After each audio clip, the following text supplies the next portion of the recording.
अस्सलाम वालेकुम। Weather with नज़ीर बम्बरो में पेश आहे अॼोको मौसम जो अहवाल। सेंट्रल सिंध यानी विचोलो सिंध ऐं ॾखण सिंध में मुख़्तलिफ़ इलाइक़नि में चङी भली बरसात वसी आहे।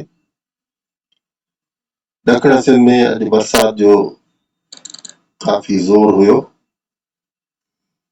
ऐं ॾखण सिंध जे केतिरनि ई इलाइक़नि में कराचीअ समेत बरसात वसी आहे। कराचीअ जे बि इलाइक़नि में Malir, Gulshan Hadeed, Ghaggar, Pipri, steel mill, steel town ऐं पसगिरदाई में तेज़ तरीन बरसात हुई। बरसात जो जेको अॼु असां रूप ॾिठो आहे त उहो एतिरो ताक़तवर ऐं तेज़ हवाउनि सां हो जो ख़बर पए पई त बाक़ी तूफ़ानी बरसात आहे। अॼु 26 अगस्त आहे ऐं 26 अगस्त ते बरसातूं बाक़ाइदगीअ सां शुरू थी चुकियूं आहिनि ऐं सुभाणे 27 अगस्त ते बरसात जो ज़ोर अञा वधीक हूंदो। बरसात जे इलाइक़नि में ख़ासि तौर ते तेज़ बरसातुनि वारा इलाइक़ा विचोलो सिंध, ॾखण सिंध, थाणो बुला खान, हैदराबाद, मीरपुरख़ास, बदीन, डिगरी, जुडो, चूअर जमाली, सिजावर, घारो ऐं कराचीअ में निस्बतन वधीक बरसात हूंदी। तव्हांखे अॼु असां हिन सिस्टम जो रूट ॾेखारियूं था त हिन सिस्टम जो रूट जेको ECMWF वारा ॾेखारे रहिया आहिनि उहो कीअं आहे।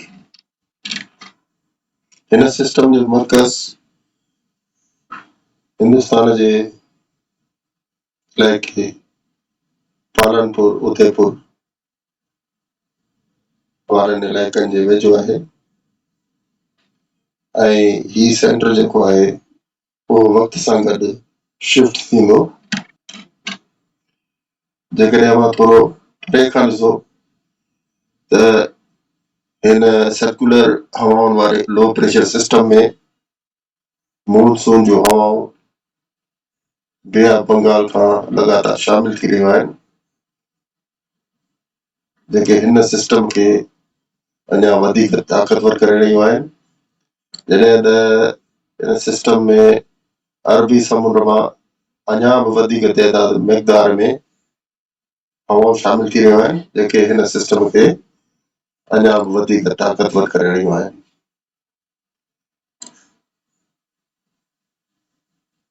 हिन सिस्टम जी जेका रोज़ बरोज़ जी चुर पुर हूंदी उहा असां तव्हांखे ॾेखारियूं था त हीउ सिस्टम कहिड़े तरीक़े सां मूव कंदो। ECMWF जे मॉडल तरफ़ां अॻकथी कई वई आहे त हीउ सिस्टम 27 तारीख़ ते नंगर पार्कर जे वेझो पहुची वेंदो ऐं बाक़ाइदा सिंध में दाख़िल थी वेंदो ऐं हिन सिस्टम जा बादल सखर, दादू, जैकबाबाद, लाड़काणो ताईं पहुची सघनि था पर जेको वधि में वधि ज़ोर हूंदो हिननि बादलनि जो उहो नवाबशाह डिवीज़न, हैदराबाद डिवीज़न ऐं लाड़काणे डिवीज़न जो ॾखण वारो इलाइक़ो, कराची डिवीज़न ऐं ॾखण सिंध जा सभई इलाइक़ा उन्हनि में घणो ज़ोर हूंदो। जॾहिं त सखर जे इलाइक़नि में, कदकोट जे इलाइक़नि में ऐं घोटकी जे इलाइक़नि में बि बरसात जा बादल पहुची सघनि था। 28 तारीख़ ते हिन सिस्टम जो मर्कज़ थर में घुमंदो रहंदो, यानी रिवर्स भी थींदो, फॉरवर्ड भी थींदो। डिस्प्लेसमेंट हिन जी घटि में घटि रहंदी ऐं उन खां पोइ 29 तारीख़ ते नंगर पार्कड़ पहुची वेंदो। इहो ECMWF वारनि जो चवणु आहे। उन खां पोइ 30 तारीख़ ते ही सिस्टम वरी सिंध खां ॿाहिरि निकिरी कच्छ भुज जे इलाइक़े ॾांहुं वेंदो ऐं वरी वापसि कच्छ भुज खां ॾखण सिंध तरफ़ बदीन जे इलाइक़े ते पहुचंदो।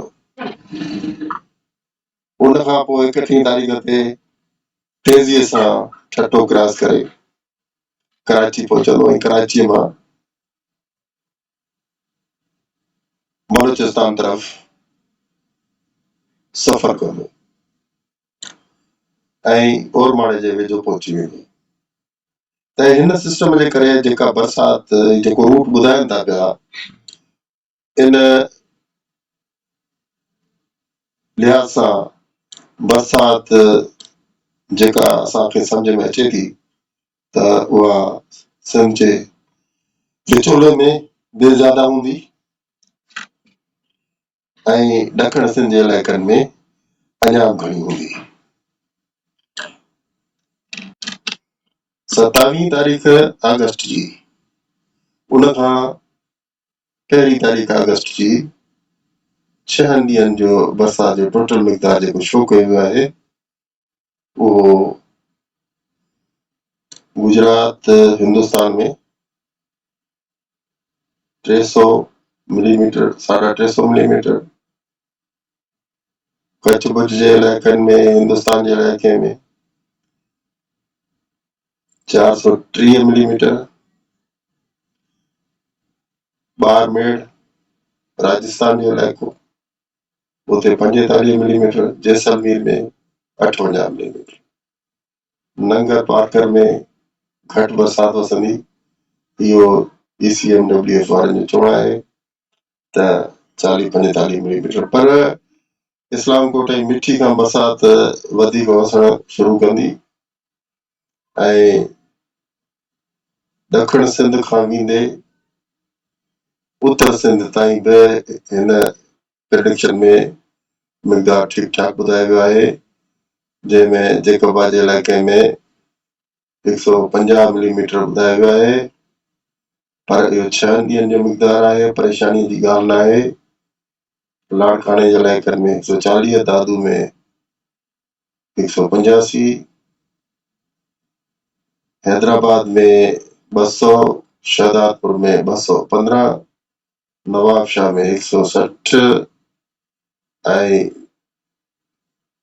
नौशहरा फिरोज में 150। टोटल बरसात जो मिक़दार आहे जेको 6 ॾींहनि में वसणो आहे। उमरकोट में 117 ऐं कराची जे इलाइक़नि में 200 मिलीमीटर, ऐं चोड़ जमाली ऐं ठठे जे इलाइक़नि में 325 मिलीमीटर। हिते बरसात जो मिक़दार पहिरें ॾींहं खां वठी वधीक ॿुधायो पियो वञे। त इहो बरसात जो टोटल मिक़दार आहे जेको 6 ॾींहनि में वसणो आहे ऐं उन जी फ्रेश प्रिडिक्शन यानी अॻकथी ECMWF मॉडल जे तरफ़ां कई वई आहे।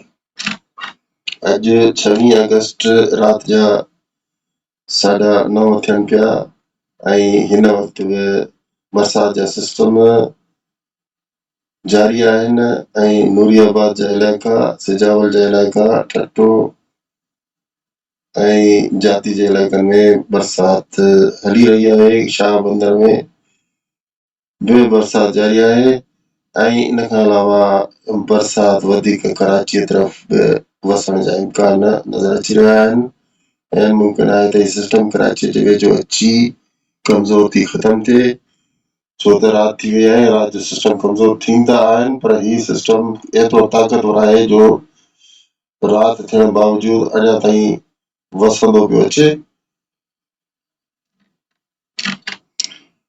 हीअ हिन वक़्त जी ताज़ा तरीन सूरत हाल आहे त बादल अञा ताईं ॾखण सिंध तरफ़ हैदराबाद खां वठी नज़र अची रहिया आहिनि त उहे वधी रहिया आहिनि, ताक़तवर थी रहिया आहिनि ऐं कराची जी तरफ़ अची रहिया आहिनि। त इहा सूरत हाल आहे मौसम जी। वरी सुभाणे असां तव्हांखे अपडेट कंदासीं। असांजो चैनल सब्सक्राइब कंदा ऐं वीडियो जी लिंक दोस्तनि ॾांहुं मोकिलींदा। इजाज़त ॾींदा। अल्लाह हाफ़िज़।